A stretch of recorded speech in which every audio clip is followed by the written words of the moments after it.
Hello. Hi, everyone. Good afternoon, good evening, good morning from wherever you are. I think it's about morning in Uganda. It's 5:56 here in where I am.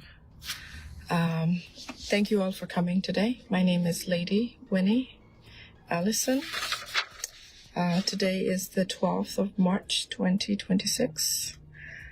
I am coming live to you from the US. Definite supporter of National Unity Platform. Coming to share a few updates with you.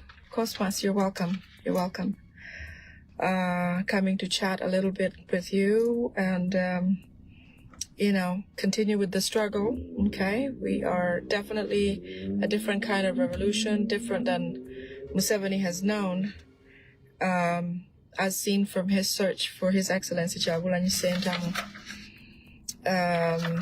His search intensifies as the supposed swearing in date draws close. I understand he's slating his swearing in ceremony for March 31st.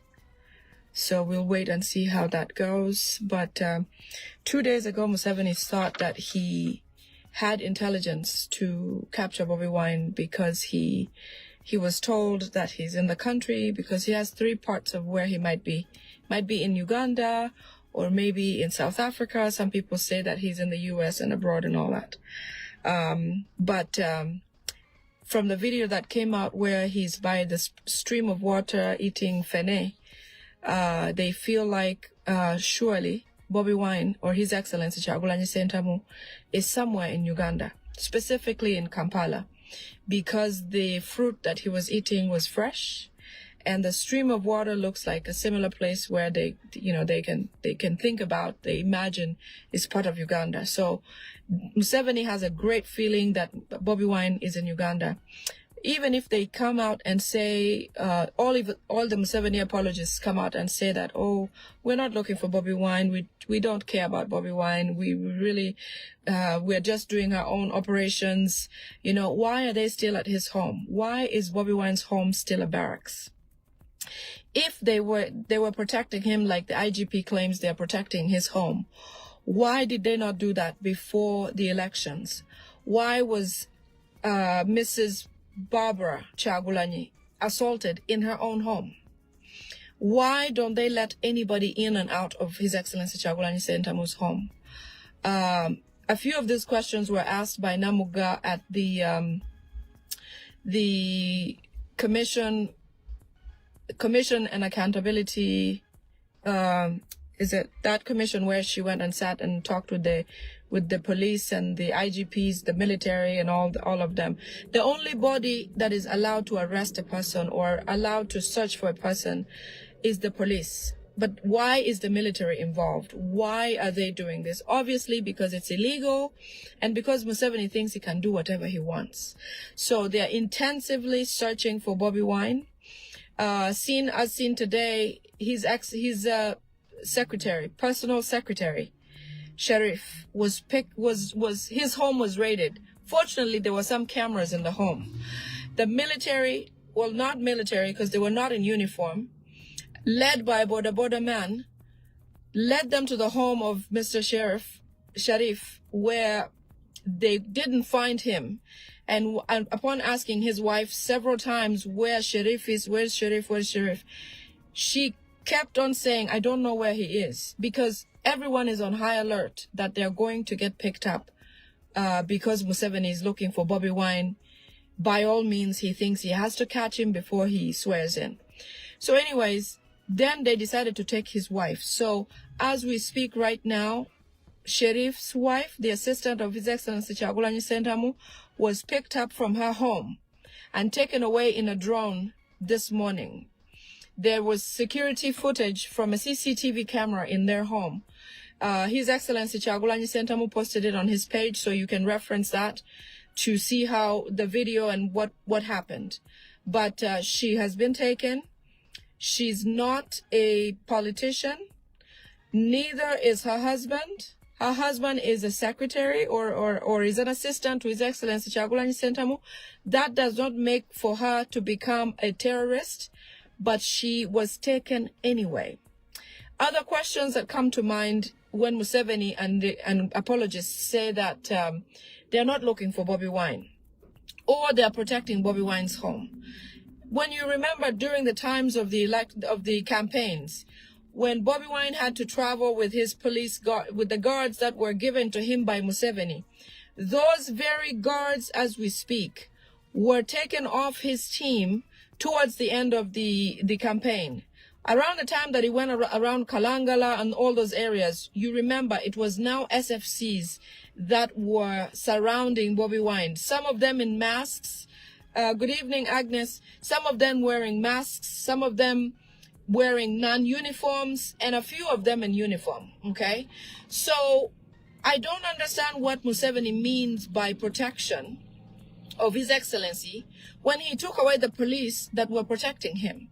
Speaking of which, those police guards have since been abducted from their homes. The reason why we have to call these abductions is because there are no warrants, there are no summons. And when people are picked up, they're picked up in a manner of gathering by force. Okay, you're not called to come and go with the police. No, they come and pick you up, put you in a drone. You're not told what your crime is. You just disappear. So all the police guards, many of you will remember a very tall gentleman who was always around Kyagulanyi Ssentamu, around him, passing him this, giving him that, getting around him, you know, protecting him from many crowds coming closely and directly at him.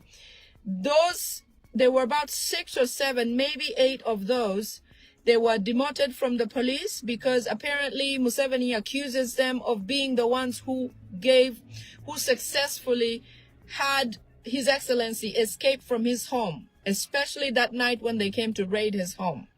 So the policemen or the guards who were sent or appointed by Museveni, because Museveni himself took away Akilewo Chivumbi,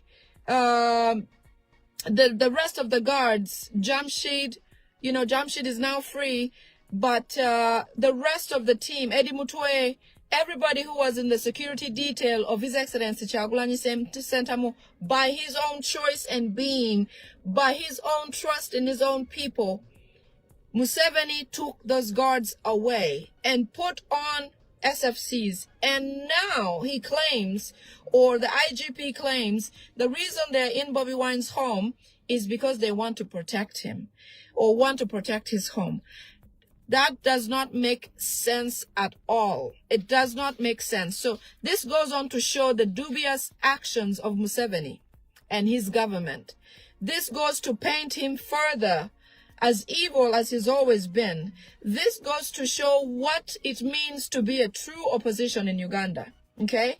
Of all the people who ran alongside, who ran as the opposition to Museveni, because Museveni was the incumbent, only Bobi Wine, His Excellency, only him is not in his home.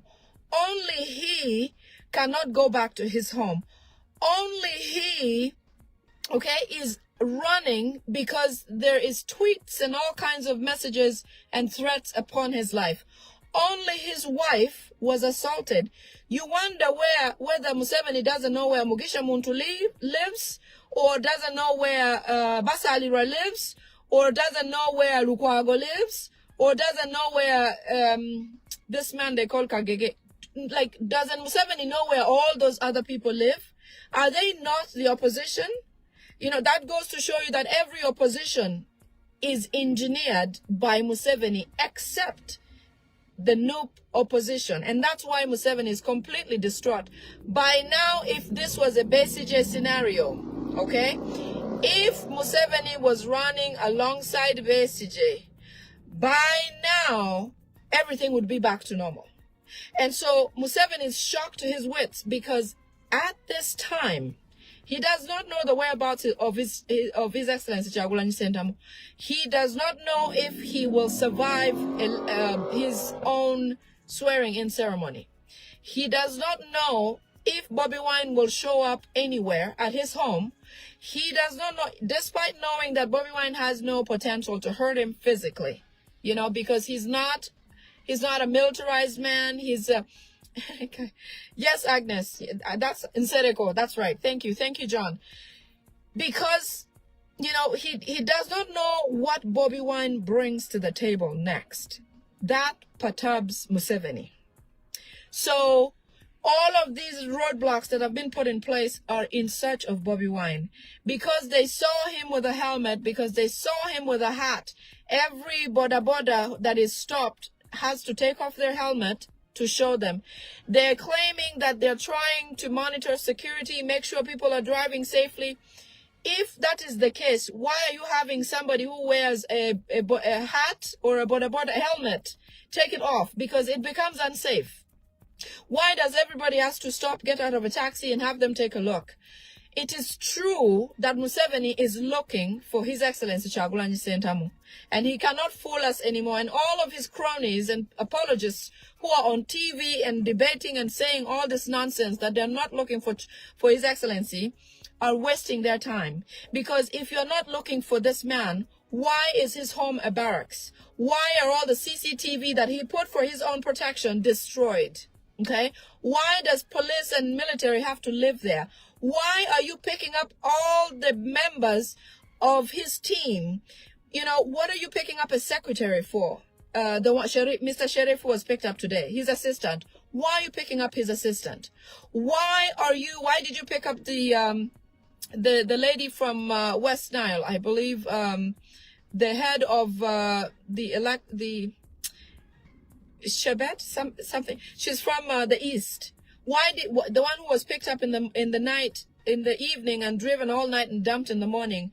Why are the EC Electoral Commission group of the National Unity Platform picked up? Yesterday, I saw a video from one of the three Electoral Commission, National Unity Platform Electoral Commission group. Why were they taken away? Why are you dealing with these people with an iron fist if it is true that you do not want to catch His Excellency Kyagulanyi Ssentamu? Let me tell you what Museveni fears. I strongly believe that Museveni fears that if he doesn't have His Excellency Kyagulanyi Ssentamu, he cannot even go ahead and swear in. Because if he must swear in, okay, he has to have a leader of opposition. He must have an opposition to co-run the parliament. He cannot have a parliament of his own position because the opposition has naturally the opposition picks the leader of opposition because a government has to be fact-checked, has to be checked somehow. It's called checks and balances. You need to have the ruling and the opposition so that in case something is in their blind sight, they're able to listen to a difference of opinion because some people may share that difference of opinion. So Museveni's fear is the fact that His Excellency Kyagulanyi Ssentamu being away, not being in his custody, not being able for him to manipulate him. He's afraid he will not have a leader of opposition appointed. That means all other oppositions cannot swear in, cannot go and say, I am an MP of so-and-so under this party, because the whole system is incomplete. But more so, he is afraid of what is going to hit him from the West, from the Western world. All these reports that are being compiled, the UN Security Council, the report that they came out with recently that spoke about what he has done in Sudan, which I'm going to go into detail about, all that gives Museveni a lot of fear because he knows Bobi Wine being away, a lot more information is coming in and filling up. And it is true. So Museveni, I'm telling you that despite him being away, we have more that we can do with him at our disposal because we can reach him. We can compile, we can document, we can share, we can consult with him. He can consult with everybody else. So it is true that your fears are valid, but what you must do if you were a wise man, is return the victory of His Excellency Kyagulanyi Ssentamu and move on and leave Uganda in peace. You and your people just go on and keep going. Okay?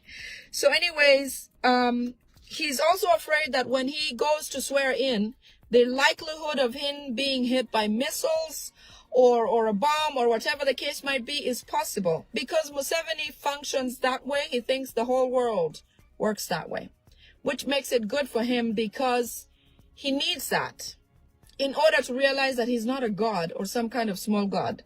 Okay? So he's afraid of that as well. I want to go back to a few points about road construction and contracts that happen in East Africa. You notice that even if they say that contracts are sold to Chinese or Koreans or whomever they say that is building roads, those contracts, those roads are done so poorly that it's questionable that when you go to Chinese countries, you go to these other countries and you see what they do with infrastructure. It's amazing. Why is it that in Uganda, it is not the same case? Well, the story behind it is that Kenya, Rwanda, Tanzania, some part of Burundi, give their contracts to Museveni to build roads. So essentially, they exchange, let's say Ruto does his constructions in Uganda. All road contracts are given to President Ruto of Kenya. All Kenyan contracts, road construction, are given to Museveni. Same thing with Tanzania, same thing with Rwanda. That is the reason why Magufuli mysteriously just quickly died, and they said COVID and blah, blah, blah. They labeled it very quickly, and that was done. That was that. Because Magufuli refused to cooperate in these fraudulent activities. He felt it was befitting to get the real legitimate company that can do the job to do the job instead of having to pass money around each other like this and that. So that is how come these countries, as Uganda's road performances and other areas, are really poor, because they pass those contracts amongst themselves. Okay, there was a meeting between CMI, ISO, and ESO, where they're planning to, because of the meeting that was held by Namuga, the CAP, which was the Commissions of Accountability, where she questioned the IGP, the police force, the executives of the military, executives of CMI. They sat together and were answering questions. Mostly the IGP answered those questions. Museveni is not Museveni. The group that were asked these questions were very embarrassed because Namuga asked valid questions and they answered very foolish, or they weren't prepared to answer what they should have responded. So Namuga fired away and asked questions like, what are you doing at His Excellency Kyagulanyi Ssentamu's home? And they laughed, ha, ha, ha, ha, ha. We are giving him security. And they said, what do you mean security? The guy is not even there because he can't live there anymore. Ha, ha, ha. That is the reason why we're there. They had no good responses to come up with. So because they were humiliated in that meeting, they have sworn to take down Namuga any way possible. So what they're going to do is try to round up as many new leaders or executives or members of the new leadership. One by one, they'll be rallied, summoned, because they want to look like they're doing this legitimately. Some of them will be summoned all the way up to the president and asked questions that will help them, sort of misfire, or get them even in trouble. Questions that will cause them to answer with criminalizing answers. They're going to pick them up eventually and interrogate them over the word kabanje. Because kabanje is still going on and we're using it quite a bit as the members of the opposition, they feel like it's part of the reason why His Excellency Kyagulanyi Ssentamu is not available or not here. Which makes sense. Joanne, good to see you. Which makes sense because it was part of the slogan. It was cast your vote, protect your vote, and if you don't get what you voted for, seek where it is, which kabanje is. We're now asking for our win, which Museveni took. For somebody who stole the win and wants to call himself the president, why is he still trying to hunt down his excellency? So they're going to pick up all these guys and take them to CMI or ISO and question them over the word Kabanje, because they're so embarrassed and they feel like, you know, because they've lost a lot of legitimacy as a police force, as an army. They want to do this and look like it is the right way, or they're going through the right legal channels to have these people summoned. They will also summon His Excellency Kyagulanyi Ssentamu, again, with the effort to try to get him out of where he is. But truly, no matter what Museveni will do, he will not be able to extract His Excellency Kyagulanyi Ssentamu unless he's ready to come out and be present everywhere. Because what Museveni doesn't understand is that the love and the support that Kyagulanyi Ssentamu has is from our hearts. It doesn't take a campaign to be on the right side of history or the right side of the people. We cry the same, we suffer the same, we celebrate the same as Ugandans. We have loved Kyagulanyi and the fact that he's there for Ugandans of all walks of life. It is the reason why he can survive and thrive comfortably under any circumstances, in the hands and at large in Uganda. So when they feel like they can take away his comforts, take his home, take all of that, and think that that's going to draw him back, they don't know that Kyagulanyi was one of us. Kyagulanyi was born and has lived and is bred Ugandan. He can live anywhere. He can thrive anywhere.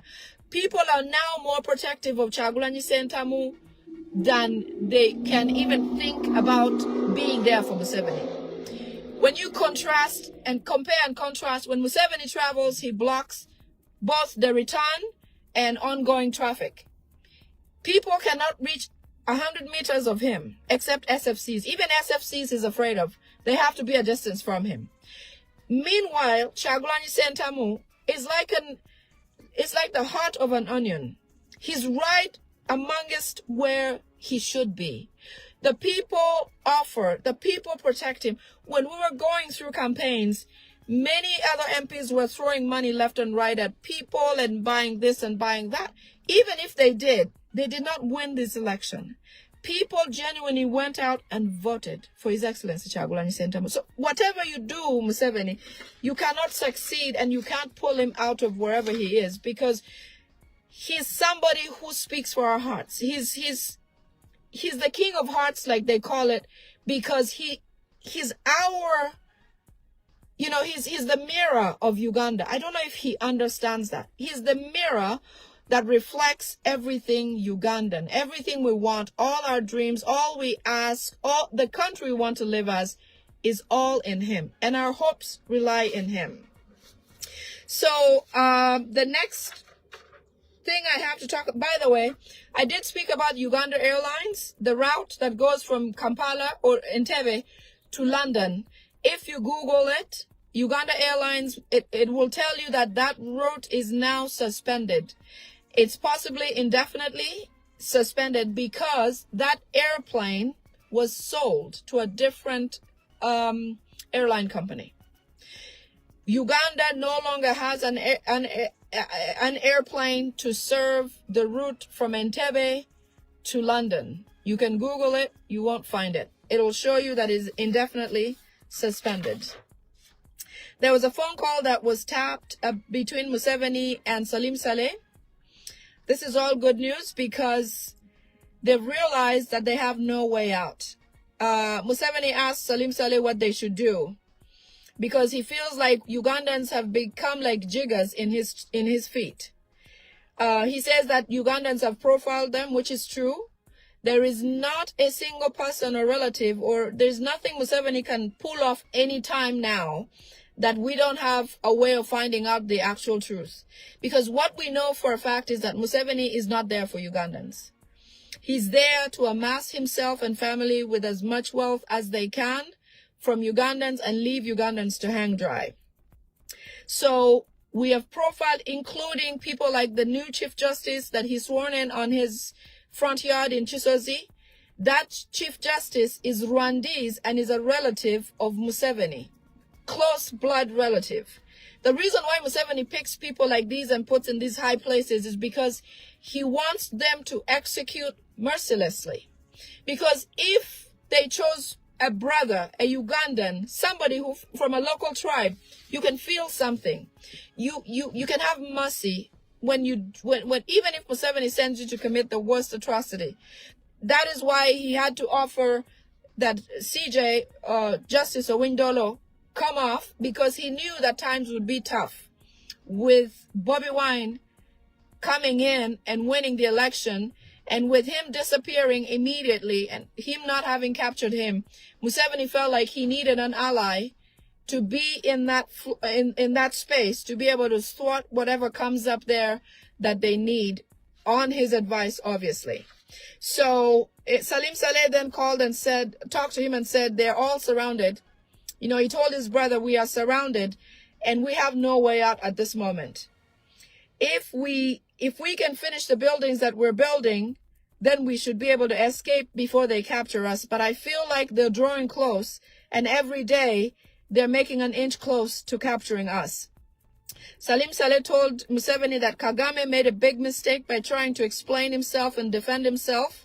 Remember when they were talking about the M23, when they were questioning Kagame about M23, in going back and forth where he said he didn't know what M23 was, he's not associated with it. A few weeks later, he came back to the news and he said, you know what, actually M23 is from Uganda. They were refugees that were in Uganda that regrouped and went on to attack parts of Congo. But M23 is an army of Museveni and Kagame. Museveni runs Rwanda, Sudan, Uganda, Tanzania, and now Kenya with Ruto. So M23, I understand, was served by the food that was sent for UPDF with Uganda Airlines was also sent and dropped in Garamba bushes for the M23 to feed on. M23 has direct links from Museveni. In fact, the reason why one of them ended up dying in Zambia is because when they were shot in the ambush in Congo, they, in an attempt to rescue and try to get evidence gathered or taken away and have the rest of the M23s run away and disperse among people, they brought him to Uganda and Zambia hospital. And I understand that's where Museveni dealt with him finally. That was the end of it. So, yes, Lydia, you're right. Blood is thicker than water. I won't believe that a Ugandan. It's no wonder that Museveni's guards recently are from Angola or Rwanda. The SFCs are no longer Ugandans. And if you saw during the election period, all of the guards that came, or the people that were beating people mercilessly, especially the time that His Excellency was in Gulu, you can tell that they were walking around with sticks, just like those Rwandese people. That means they're from Rwanda. Some of the military in Kampala area that were beating people while the internet was off were people of different Central Africa, Angola. They didn't even speak the language. So they beat Ugandans mercilessly, like they would be dealing with an enemy somewhere. It may have been what they were told, that these are all enemies, do whatever you can with them. So Salim Saleh has told Museveni that Kagame made that mistake and that they would have been able to return to Rwanda, but now they can't. They cannot return to Rwanda because Rwanda is a worse target. In fact, Kagame now sleeps in Salim Saleh's home in Uganda. He sleeps in, I forget what it's called, but I talked about it the other time. He comes to Uganda and spends his nights because he knows that just a single or a few drones would take him out. You have seen what's going on in the Middle East. That's a whole different can of worms. But the Musevenis know how things work, and they know that it takes just a little bit of effort, targeted effort, and they won't be here anymore. So Kagame is now sleeping in Uganda. Museveni also asked Salim Saleh if Egypt would buy, or Egypt has accepted to buy their cows, because they have so many cattle. As you know, they stole all that cattle from Ugandans. I was listening to a video by Betty Ochwe. She was a very, very, very, very strong activist against the Balalo in Acholi, the parts where they were Amoro area, the parts where they were taking, stealing cattle or coming to take land. The Balalo debate was quite something. All that time, Betty Ochwe was standing strong against these people and what they were trying to do. So she was documented saying that she was punished quite a bit, and that they came and stole their cows at home. Imagine this day and age today, they're still stealing cows from the community and taking them and owning them and calling them their own. So Museveni is concerned about that, and he asked if Egypt could buy their cows so that they don't have to worry about transporting so much of them. Actually, they are also transporting their cows now by different trucks that come to Chisozi, and they're filled with cattle. Sometimes they're flying them with Uganda Airlines into Tanzania. So be prepared. They're moving their luggage or their things out of Uganda because they know that things are cracking down on them. Okay? Museveni is afraid that when he goes to swear in at Kololo, it's potentially he could be struck by missiles because he's afraid. He knows what's possible. He knows what could happen to him. So that's one of the fears that he has, that something could happen while he's still, while he's swearing in or in any public place or even at his home. He most of all fears what happened with the Security Council report in South Sudan. I understand he's preparing to get a group of activists or young people. Obviously, he has to pay these people, some youths, to go and demonstrate on the streets of Kampala, opposing the Security Council's report and denying that Museveni was not involved. But that, that's just, he can try, but we know the facts are very clear. And I actually have some things I want to share with you about those. Anyone that is close to them knows that they're very fearful. I understand people who work in State House are not allowed to carry pistols or guns. They used to have them everywhere, but not anymore because they're afraid that they could turn against them or turn on them, especially the Muhoozi, the group that protect Muhoozi, because everybody's angry. The whole family of the Musevenis is angry at Muhoozi because they believe that he's the one who caused them to be in this predicament because of the tweets certifying that indeed they were part of this activity. So they will likely go to Tanzania, which is where they've sort of made their bed, where they want to lie, because they can control Suluhu, and because they have built an area where they almost have like a city, a self-sustaining city where they can live. But once, obviously, there's a warrant for arrest, it doesn't matter where Museveni goes, because any country that has him has to turn him in. And Suluhu being a woman, hopefully, that softens her heart enough to be able to do what's right. And in any case, it will be a mandate from whichever agency to have them turn these people in. So we're hopeful for that. One of the things that is for sure going to happen is that Museveni and family and group will leave Uganda and will leave the presidency and will exit Uganda. The timing is any time.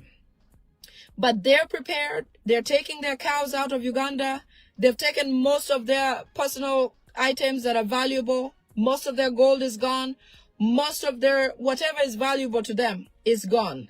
Museveni, I understand, is negotiating to try to get his people off any sanctions list, his family, immediate family, but that cannot happen because they're all documented in the atrocities that have been committed over this time.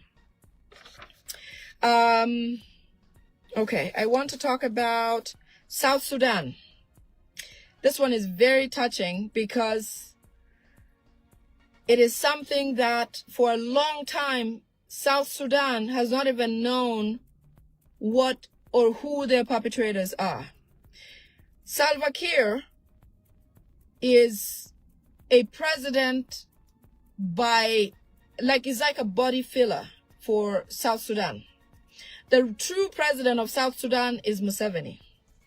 And I'll tell you why, because I understand there was that when there was a lot of fighting going on in South Sudan. Let me just go step by step here. When we talk about the report from the Security Council in the UN Security Council that came out a few days ago, they do mention that Museveni is truly and surely confirmed to be the main perpetrator and cause of the war in South Sudan. It is documented and is proven that the first group that attacked South Sudan were the First Commandos Group, or First Commandos Unit, which is an SFC group. Some of them were UPDF, and their witnesses, people who have run away from these groups, are speaking out. People who have survived are speaking out. People who did not like being sent to do this dirty work are speaking out. People who AWOL from the military are speaking out.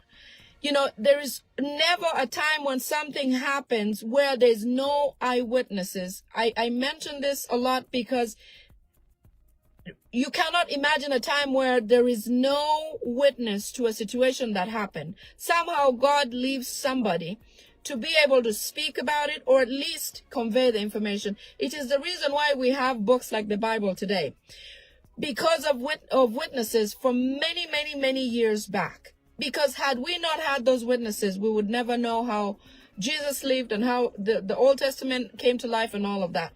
Everything has witnesses. And so it's the same thing with this. So it is documented that the UPDF and SFC First Commandos were the perpetrators, the first perpetrators of the war in South Sudan. Right after South Sudan got independence, they started racking up, causing atrocities down there. So the leader of the first battalion that went, the 307 battalion, was named J.K. Score. They went in through areas called Amala, Koboko, a place in Koboko in Arua. That is where they entered South Sudan with an order to kill just about anything that has life in it. I'm talking animals, human beings, anything that has life. And they called it Kusabulira, something like that. And that means that they went targeting the Nuer people, ordered by Museveni to go and clear and kill everything in the Nuer region of South Sudan. They entered through a place called Kaya border. They went into Mudulu. They went into Wawuli. And also Lumbek, Wadu, and Payanda. I may not say it correctly, but Panyanga, something like that. All those areas were left with no life. I mean, let alone wild animals, dogs, human beings, cattle, everything. They destroyed every sign of life. They stole trees that they can use for electric poles. I understand Salim Saleh is in the business of electric pole trees. They cut down and shipped out a whole lot of those into 6th Street Industrial Area in Kampala.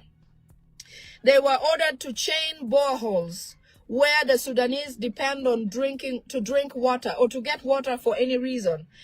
Those boreholes in that region were ordered by the Musevenis to be chained shut so that if a Nuer person survives a bullet on the road, if they survive a fire, if they survive famine, they will get shot at a borehole.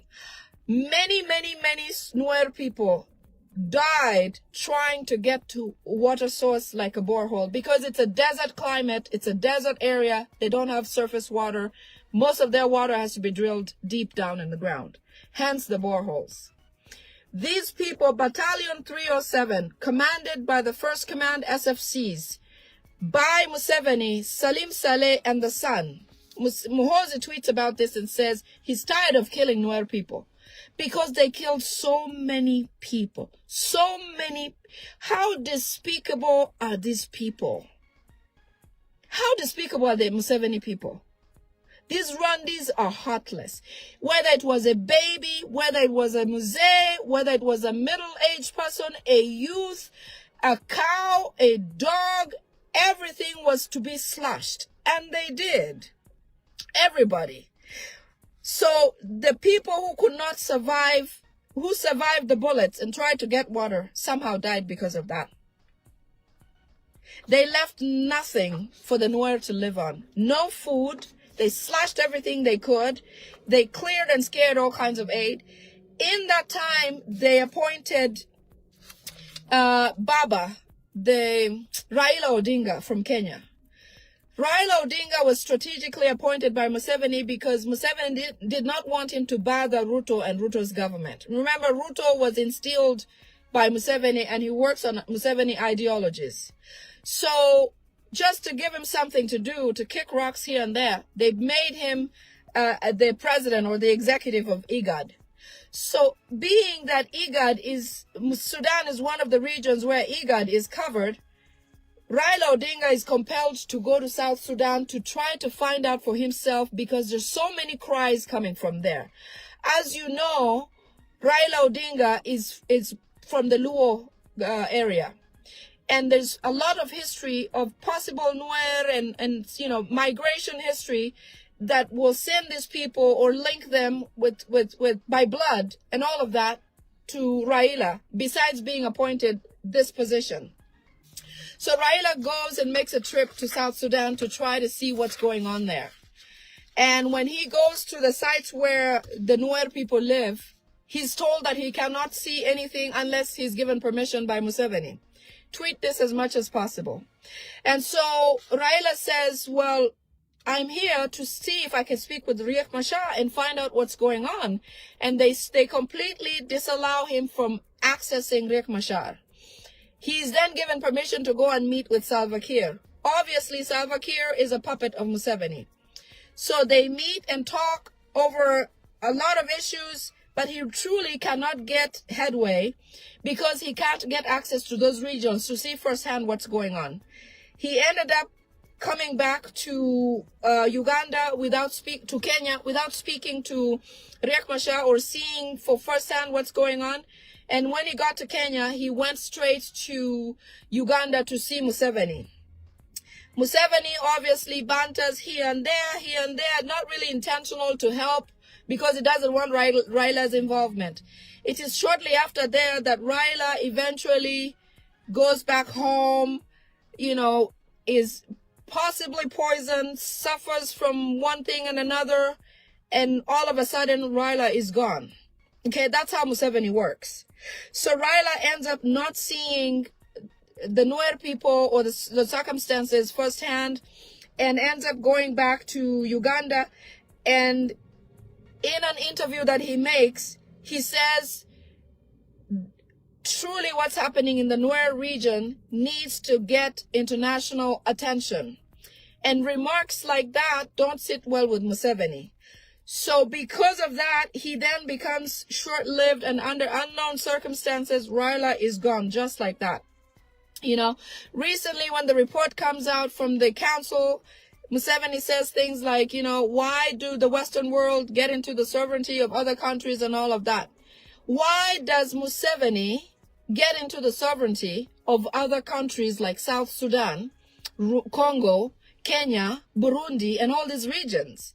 As much as he wants to point fingers, those fingers point right back at him. Because Museveni's involvement has meant atrocity and suffering to any region where he has stepped foot or been involved. Even Somalia.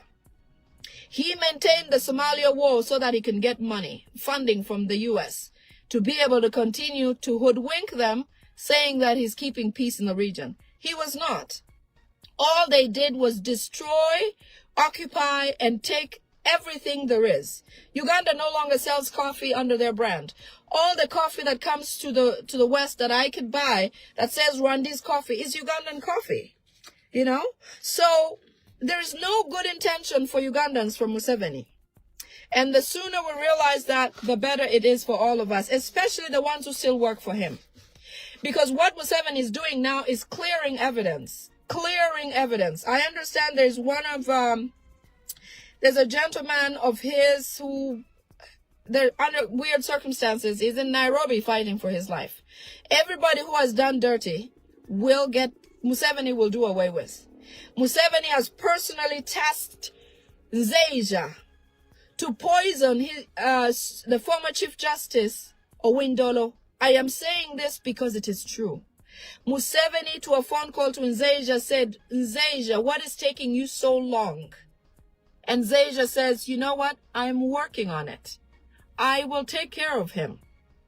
So don't take for granted the fact that you are a big shot here and there. All that is temporary. Anita Among is a moving target all day, every day. Museveni feels like she's useless because she can't represent him outside the world. He can't leave Uganda to go and represent this. Mao has been doing Anita's job. It only makes sense that now Museveni wants Mao to fill in that position. But does that make Mao secure? No. Because I understand there are nights where Museveni will watch a video of Mao opposing him back then and calling him all sorts of names. So in the meantime, while he gets Mao on top of that ladder, there will be a time where he'll kick that ladder down. So everybody is in line. When one person is not safe, we are all not safe. All the military, all of the police, all of the private sector, everyone in business, whatever you do, if you are doing it in Uganda and you are Ugandan, you are in Museveni's target. And it's just a matter of time. The BMKs are gone. You know, who knew? BMK was killed by Balam, by putting some poison in his underwear. I understand he died without his gearbox. Because that is just how they function. They feel like they have your expiration date made, and so you can't survive when they're done with you. You're gone. So I want you all to have hope. I strongly believe that change is coming. When you see Museveni packing his cows and making frantic calls like this, and Kagame sleeping in Uganda, and the search for Bobi Wine getting more intensified, just know that we're close. Change is coming. I am most hopeful. When I get all these security alerts, I get happy. And I'm anxious to share with you, because I want you to share in the joy that I have. That soon, Uganda will be free. And we'll all be free. We'll all enjoy our beautiful, great